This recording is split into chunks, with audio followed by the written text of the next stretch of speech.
Assalamualaikum warahmatullahi wabarakatuh. Perkenalkan, saya Nurul. Pada bagian awal ini, saya akan mengantarkan kita untuk memahami apa itu insya dan khobar dalam ilmu balaghah, serta mengapa pembahasan ini penting, khususnya bagi kita yang ingin memahami Al-Quran, tidak hanya dari bacaannya, tetapi juga dari makna dan keindahan bahasanya. Ilmu balaghah adalah ilmu yang membahas tentang keindahan dan ketepatan bahasa Arab, agar pesan tersampaikan secara jelas dan sesuai dengan kondisi pendengar. Salah satu cabang utamanya adalah ilmu ma'ani, yang di dalamnya terdapat dua konsep penting, yaitu khobar dan insya. Khobar adalah kalimat yang berisi informasi dan dapat dinilai benar atau salah.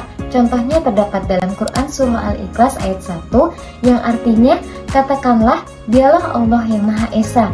Ayat ini berbentuk khobar karena menegaskan akidah tauhid tanpa menuntut jawaban tetapi menanamkan keyakinan.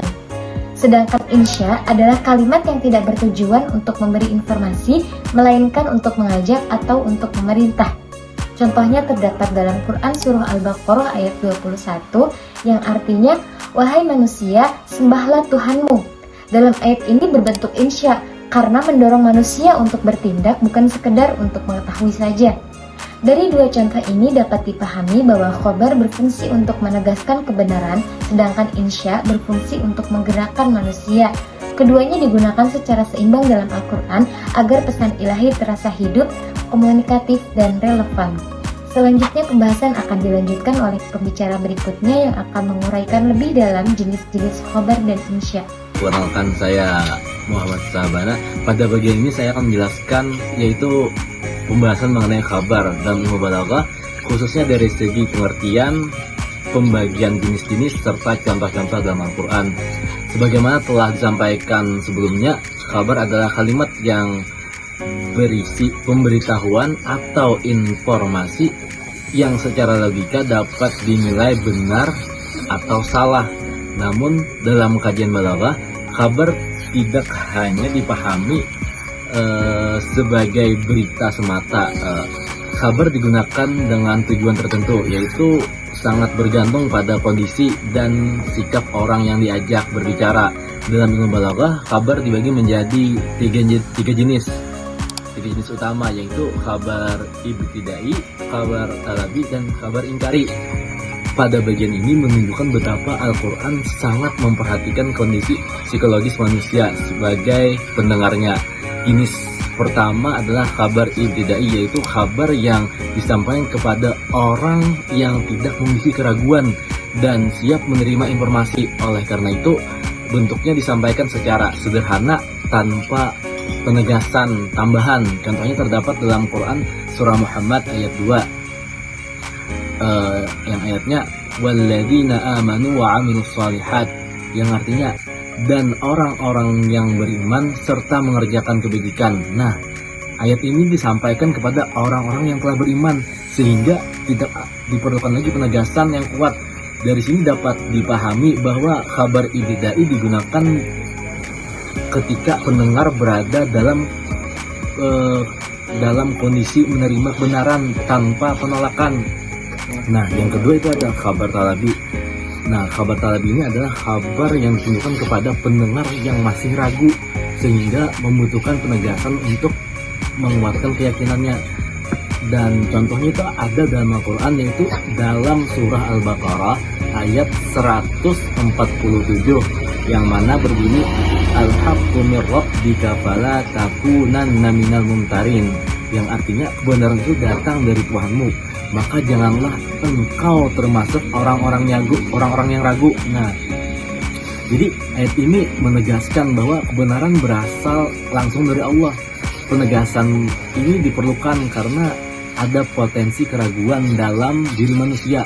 Dalam balaghah, penegasan ini berfungsi untuk menenangkan dan menguatkan hati para pendengar. Yang ketiga itu ada kabar ingkari. Nah, kabar ingkari ini adalah kabar yang ditunjukkan kepada pendengar yang mengingkari atau menolak kebenarannya, sehingga disampaikan dengan penegasan yang sangat kuat. Nah, ini ada juga contoh dalam Al-Quran, yaitu di surah Al-Baqarah ayat 163, yang mana berbunyi wa ilahukum ilahu wahid la ilaha illahu. Nah, artinya dan Tuhanmu adalah Tuhan yang Maha Esa, tidak ada Tuhan selain Dia. Nah, ayat ini ditunjukkan kepada kaum yang mengingkari tauhid. Oleh karena itu, penegasan keesaan Allah disampaikan secara jelas dan berulang. Secara balaghah, bentuk ini berfungsi mematahkan pengingkaran dan menanamkan akidah tauhid secara kuat. Nah, dari pembagian tadi dapat disimpulkan bahwasanya Al-Quran itu memberikan informasi yang dapat dipahami dan secara tegas untuk menguatkan keyakinan. Saya Nur Muhammad. Nah, pada bagian ini saya akan menjelaskan tentang insya dalam ilmu balaghah, mulai dari pengertiannya, bentuk-bentuknya, hingga contoh-contohnya dalam Al-Quran. Nah, yang dekat dengan kehidupan sehari-hari dan mudah dipahami oleh masyarakat umum. Seperti yang telah dijelaskan sebelumnya, insya adalah kalimat yang tidak bertujuan untuk menyampaikan informasi, melainkan untuk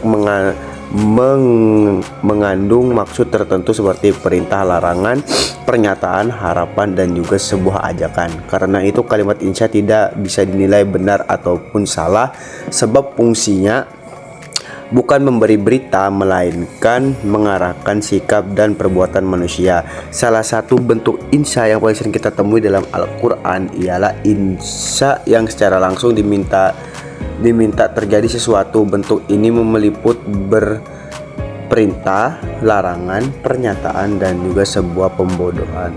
Contoh insya ialah berupa perintah dapat kita lihat dalam surah An-Nur ayat 30 yang berbunyi a'udzubillahi minasyaitonirrajim, bismillahirrahmanirrahim, qulil mu'minin ya'uddu min absarihim, yang artinya katakanlah kepada orang-orang beriman agar mereka menundukkan pandangannya.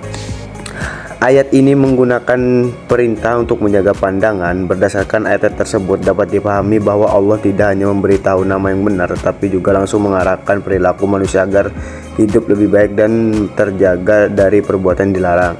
Bentuk insya selanjutnya adalah bentuk larangan, biasanya ditandai dengan kata la nahyah.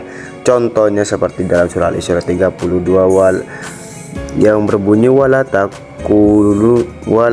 taqrabuz zina, artinya dan janganlah kamu mendekati zina. Larangan ini disampaikan secara tegas agar manusia menjauhi perbuatan yang merusak diri, moral dan juga diri dan masyarakat. Dengan gaya bahasa insya, larangan tersebut adalah garis yang ada insya yang larangan tersebut terasa lebih kuat dan langsung menyentuh kesadaran pembacanya. Selain perintahnya dan larangan, Al-Quran menggunakan insya dalam bentuk pernyataan. Namun pernyataan ini bukan untuk meminta jawaban, melainkan sesuatu yang mengajak berpikir manusia. Nah, contohnya terdapat dalam surah Al-Hadid ayat 16. Nah, yang mana berbunyi a'udzubillahi minasyaitonirrajim, bismillahirrahmanirrahim, alam ya'ni lid-dini amanu an takhussu qulubuhum, yang artinya belumkah datang waktunya bagi orang-orang yang beriman untuk nunduk hari mereka.